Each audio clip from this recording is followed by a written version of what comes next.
श्री सद्गुरु महाराज की जय।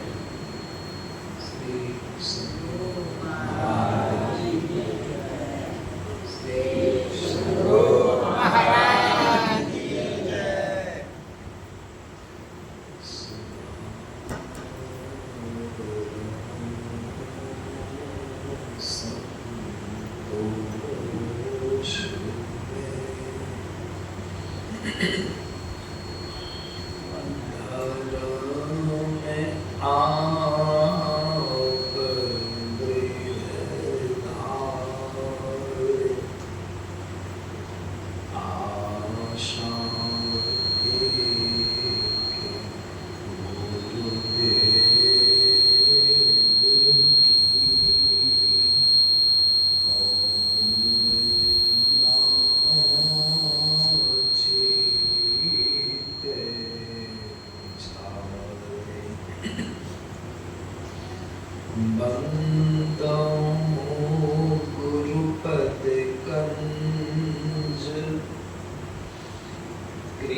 डॉक्टर साहब के मुखारबिंद से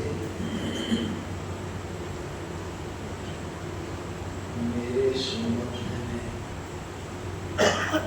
स्नेह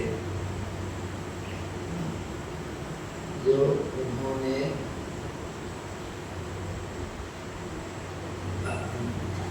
मेरी बड़ाई करके आप लोगों को सुनाया। असल बात है, जो स्वयं बड़ाई के पात्र होते हैं उनका स्वभाव होता है दूसरों की भी बड़ाई किया करते हैं। जो महान होते हैं दूसरों को महान करते हैं। तो मैं वास्तव में पहले बहुत दुबला पतला था। 1 घंटा में 2 कोस पैदल हम चलते थे। बहुत दूर दूर हम पैदल ही जाते थे। उस समय मेरा स्वास्थ्य अच्छा रहता था, चलने से स्वास्थ्य ठीक था। खास करके नियमबद्ध होके आश्रम पर 23 मिनटों तक हम कुदाली चलाते थे। पसीना निकलने के बाद स्नान करते थे जिरा करके।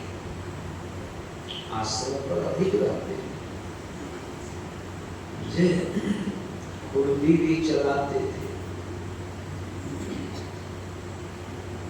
पूज्य महर्षि साई स्वामी जी महाराज हमको देख के कहते थे, तो उनके सामने में होता था, कहते थे संत मत का यह सूखा पाका बाबा जी है, बहुत दुबला पतला बाबा जी। बहुत श्रद्धा से कहते थे। इधर जब से मैं बहुत व्यस्त रहने लगा, कार्यक्रम में स्वास्थ्य कार्यक्रम में बाधा होती। गाड़ी से चलने लगा, पैदल कितना आनंद तो नहीं आता है, भी चलना पड़ता है, स्वास्थ्य में भी गिरावट आती है। शारीरिक श्रम नहीं करने के कारण स्वास्थ्य बिगड़ जाता है। तो इस तरह से इधर मेरा शरीर कुछ फैला हुआ है, मैं भी महसूस करता हूँ। इन्होंने जो कहा सो सही, इसलिए संत मत के साधकों को जो साधु वेश में है, मेहनत करनी चाहिए, काम करना चाहिए, उससे स्वास्थ्य की सुरक्षा होती है। लोग नहीं चल पाते हैं पैदल, तो खास करके टहलने की आदत डालते हैं। रामदेव बाबा योग कराते हैं, व्यायाम कराते हैं, प्राणायाम कराते हैं, देखते हैं ना। कुछ कुछ हम भी करते हैं जो पहले से जानते थे, या कोई नई चीज नहीं है, ऋषि मुनियों की चीज है आसन प्राणायाम, है ना। तो जो मैं जानता हूँ पहले से, उसको अभी भी करता हूँ।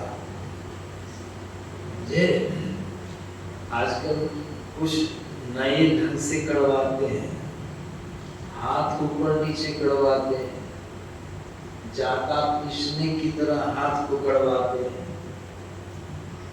और पहले माता लोग धान कूटती थी घूड़ी में, घूड़ी का प्रबंध रहता था, तो स्वाभाविक रूप से व्यायाम हो जाता था।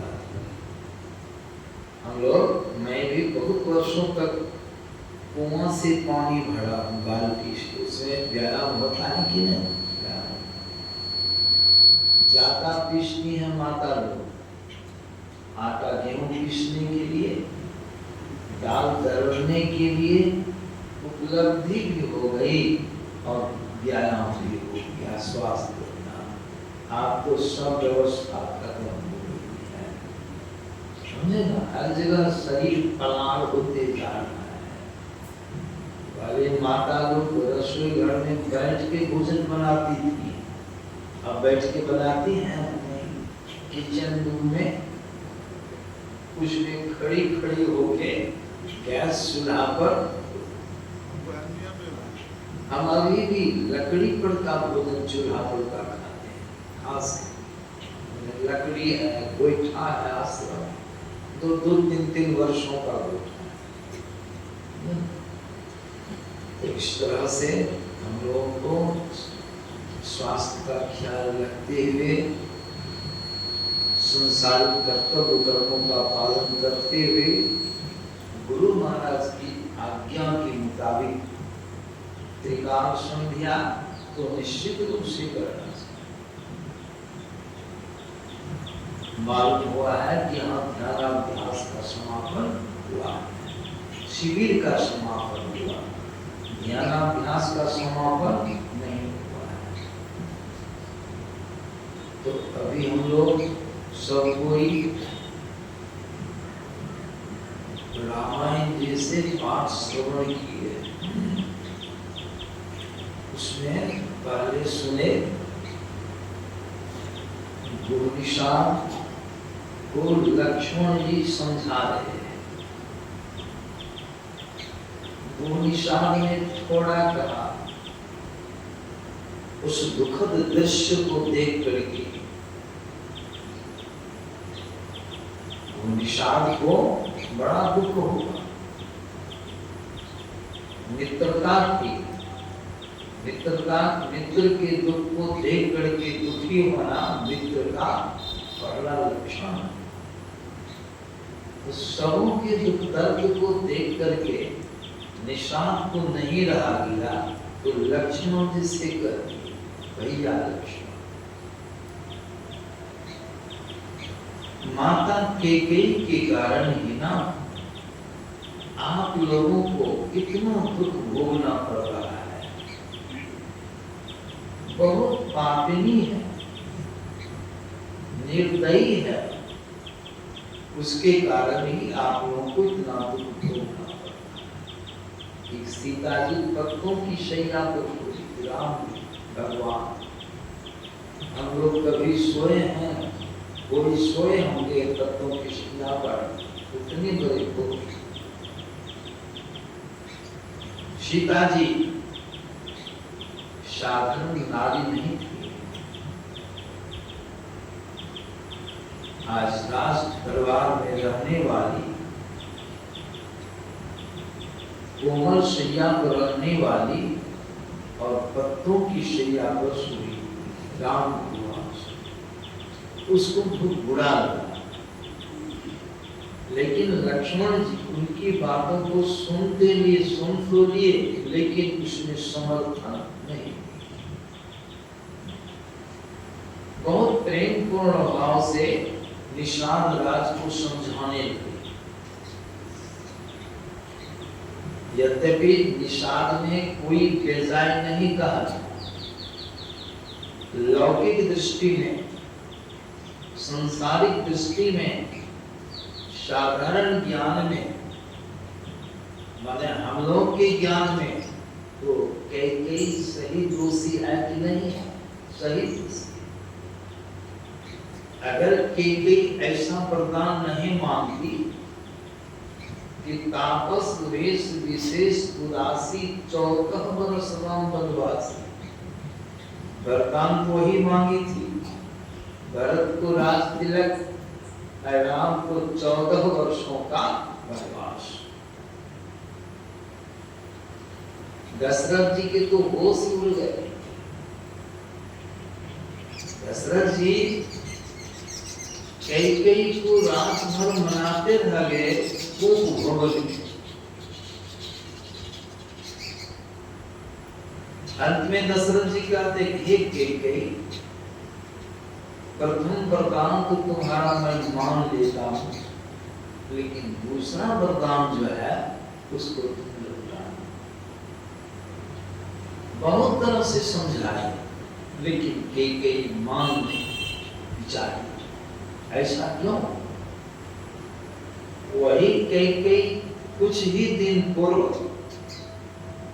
राजा दशरथ से कहते थे कि महाराज राम को कब राजा बनाइए।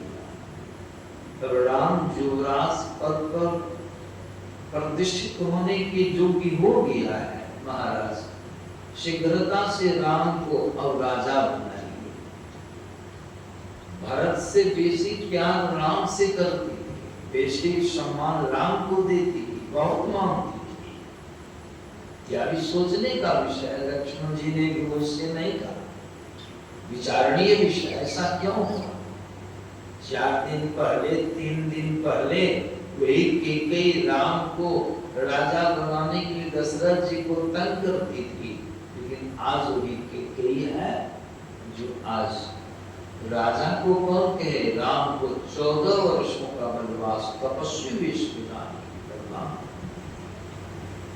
लौकिक दृष्टि में तो कई दोषी है, लेकिन लक्ष्मण जी का ज्ञान साधारण ज्ञान। लक्ष्मण जी जानते थे, उनको मालूम था शेषावतार थे। इसलिए लक्ष्मण जी ने वो निषाद को समझाने का बहुत अच्छी तरह से प्रयत्न किया। कहा सुनो निषाद,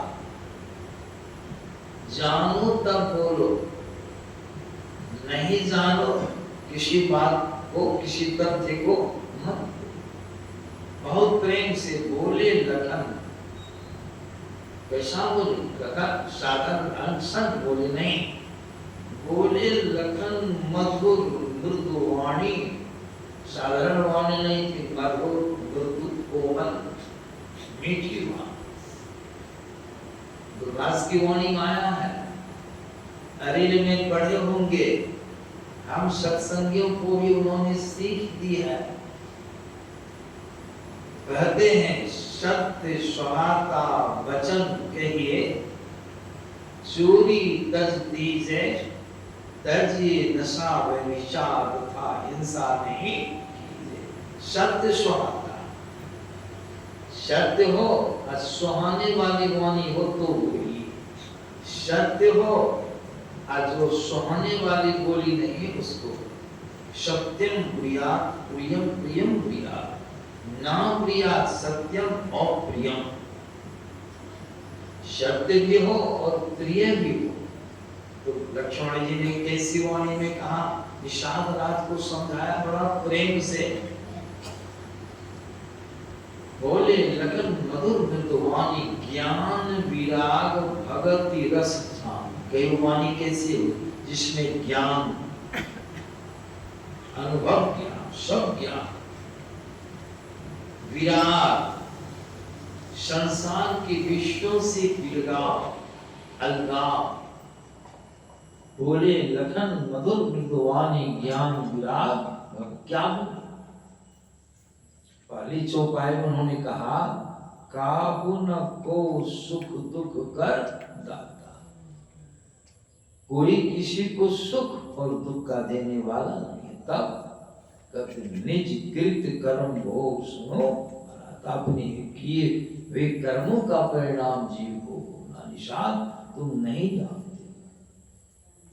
इस संदर्भ में सबों को मालूम है क्या कर्म है। दशरथ जी का कर्म था, जवानी अवस्था में दशरथ जी ने शिकार की चस्का के कारण ऋषि कुमार श्रवण कुमार की हत्या कर दिए थे। जानबूझ करके तो नहीं, अनजान में उनसे उनकी हत्या हो गई। कर्म बन गया। कब किए थे? जवानी में। और समय आ गया भोगने का, भोगने का समय आ गया। दशरथ जी का जो कर्म था वह काल रूप बन के कैकेयी के सर पर सवार हो गया। जिस तरह से किसी को बुखार में गर्मी अधिक हो जाती है, अधिक बुखार हो जाने पर वह अंत बोलता है। किसी को भूत लग जाता है तो वह नहीं बोलता है, भूत बोलता है। ऋषि ने श्राप दिया था, ऋषि का श्राप था, अंतिम कहते तेरी यही गति। जब ऋषि अंधे अंधी दोनों पति पत्नी दोनों दंपति चिता पर जलने लग गए, तब उसने बड़ा सुंदर एक कवि ने कहा, अंतिम कहते तेरी यही गति कि दशरथ तुम्हारी भी यही गति। कौन गति?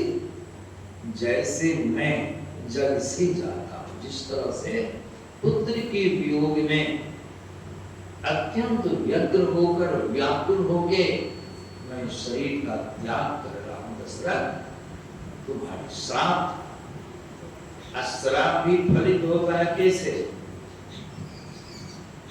कर्म पर भी श्राप फलित होता है। कर्म भी बन गया और उनका श्राप भी बन गया। वह श्राप कर्म का फल समय आया, वह प्रस्फुटित हुआ। आज भोगने का समय। दशरथ जी को भी मालूम पड़ गया। पहले दशरथ जी कैकेयी पर बड़े क्रुद्ध थे, अंत बोलते थे, लेकिन जब समय निकट आया मृत्यु का तो दशरथ जी को अपने किए हुए पूर्व के कर्म का स्मरण आया कि जवानी अवस्था में ऋषि कुमार की हत्या की।